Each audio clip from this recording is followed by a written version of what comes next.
লুকানো স্বর্গ সোজা। হিমাচলের বুকে এক নীরব সৌন্দর্য। প্রকৃতির মাঝে মাঝে কিছু এমন নিঃশব্দ সৌন্দর্য লুকিয়ে রাখে যা শুধুমাত্র প্রকৃত ভ্রমণ পিপাসুদের জন্যই যেন সংরক্ষিত। হিমাচল প্রদেশের কুল্লু জেলা সোজা তেমনই এক লুকানো রত্ন, যার প্রাকৃতিক দৃশ্য, শান্তিপূর্ণ পরিবেশ, বনজ গন্ধ আর বরফে মোড়া পাহাড় যেন মনকে এক অন্য জগতে নিয়ে চলে যায়।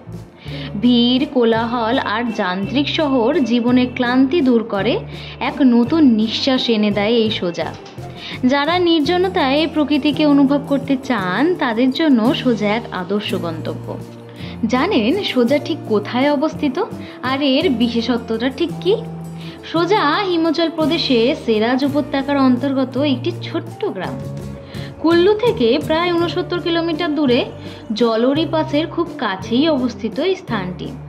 সমুদ্রপৃষ্ঠ থেকে এর উচ্চতা প্রায় 8000 ফুট। শীতকালে এই অঞ্চল বরফে ঢাকা পড়ে, আর গ্রীষ্মকালে তেমনই সবুজে মোড়া শাল, দেবদারু ও গাছের বন এক অপার মাধুর্য ছড়িয়ে দেয়। সোজা সবচেয়ে বড় আকর্ষণ তার নীরবতা। পাহাড়ের গা বেয়ে গড়িয়ে আসা ঝর্ণার শব্দ, পাখির ডাক আর ঘরবাড়ির জানালা দিয়ে দেখা সোনালি আলোর ভাষা একটা উপত্যকা। এটি ট্রেকিং, ক্যাম্পিং এবং নির্জনের সময় একটা সুন্দর সময় কাটানোর জন্য একটা আদর্শ জায়গা। কিভাবে যাবেন বলুন তো এই সোজা?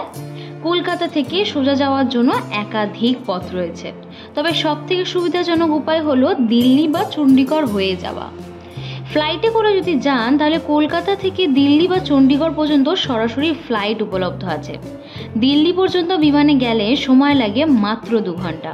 আর যদি ট্রেনে যেতে চান তাহলে কলকাতা থেকে দিল্লি পর্যন্ত ট্রেন যাত্রা সময় সাপেক্ষ হলেও বেশ কিন্তু আরামদায়ক। দিল্লি চণ্ডীগড় থেকে সোজা যাওয়া যায়। দিল্লি থেকে প্রথমে যেতে হবে আউট পর্যন্ত। আউট পৌঁছাবে বাসে বা গাড়িতে করে, সেটা সময় লাগে মাত্র 10 থেকে 12 ঘন্টা। আউট থেকে প্রায় 5 কিলোমিটার দূরে হচ্ছে সোজা। সেখান থেকেই স্থানীয় গাড়ি বা ট্যাক্সি করে পৌঁছে যাবেন সোজাতে। আর যদি বিকল্প পথ খুঁজতে চান তাহলে রইল কুল্লু বা ভুন্তারা এয়ারপোর্টে নামতে পারেন, যেখানে দিল্লি থেকে ছোট ফ্লাইট পাওয়া যায়। ভুন্তার থেকে সোজা গাড়িতে করে 2 ঘন্টার মাত্র পথ। কি কি দেখবেন বলুন তো সেখানে? সোজা মূলত তার নির্জনতায় ভরা সৌন্দর্যের জন্য খুবই বিখ্যাত, তবে আশপাশে কয়েকটি অসাধারণ জায়গা আছে যেখানে একদিন বা আধা দিন ঘুরে নেওয়া যায়। জলৌরি পাস, সোজা থেকে মাত্র 5 কিলোমিটার দূরে জলৌরি পাস। বরফে ঢাকা রাস্তা আর চারিদিকে স্নো ক্যাপ পর্বতশৃঙ্গ চোখ ধাঁধিয়ে দেবে। পাসটি ট্রেকিং এ রয়েছে সেরোলসার লেক। জলৌরি পাস থেকে মাত্র 5 কিলোমিটার ট্রেক করে পৌঁছাতে হয় এই লেকটিতে। নির্জন প্রাকৃতিক পরিবেশে অবস্থিত স্বচ্ছ জল সমৃদ্ধ এই লেকটি স্থানীয়দের কাছে অত্যন্ত পবিত্র।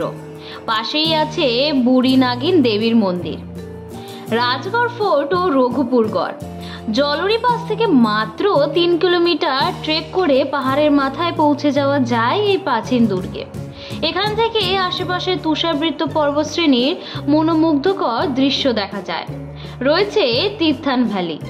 সোজা থেকে মাত্র 30 থেকে 40 কিলোমিটার দূরে অবস্থিত এই উপত্যকা ট্রাউট মাছের জন্য খুবই বিখ্যাত।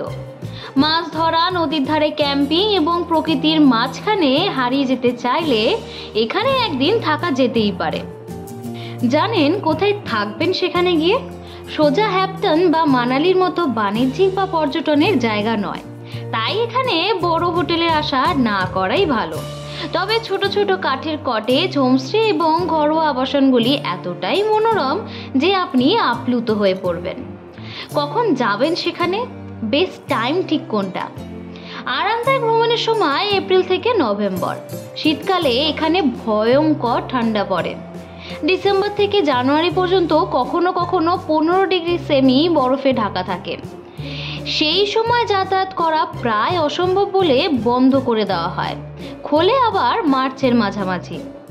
হিমাচল প্রদেশে সোজা সেই স্বপ্নের মতো জায়গা যেখানে প্রকৃতি কথা বলে, নিস্তব্ধতা গান গায় আর মন আপনা আপনি শান্ত হয়ে যায়। যারা সত্যিকারের নির্জনতা ভালোবাসেন, পাহাড়ে অজস্র রূপ উপভোগ করতে চান, তাদের জন্য সোজা যেন এক গোপন জানালা খুলে দেয়। আজ যখন ভ্রমণ মানে সেলফি আর সোশ্যাল মিডিয়া পোস্ট, তখন সোজা যেন ফিরে যায় সেই জায়গায় যেখানে নিজের কাছে, প্রকৃতির কাছে ফিরিয়ে দেয়। তাই সময় করে একবার ঘুরে আসুন সোজা থেকে। হয়তো পাহাড়ে হাওয়া ভেসে যাবে আপনার জমে থাকা ক্লান্তির মেঘে, আর জীবনের গতি আবার করে নতুন করে শুরু হবে। মানুষের পাশে, মানুষের সাথে আমরা আছি এই বাংলাতে। আপনারা দেখছেন সংবাদ শিরোনাম। দেখলেন তো অনেক কিছু, এবার দেখুন নতুন কিছু।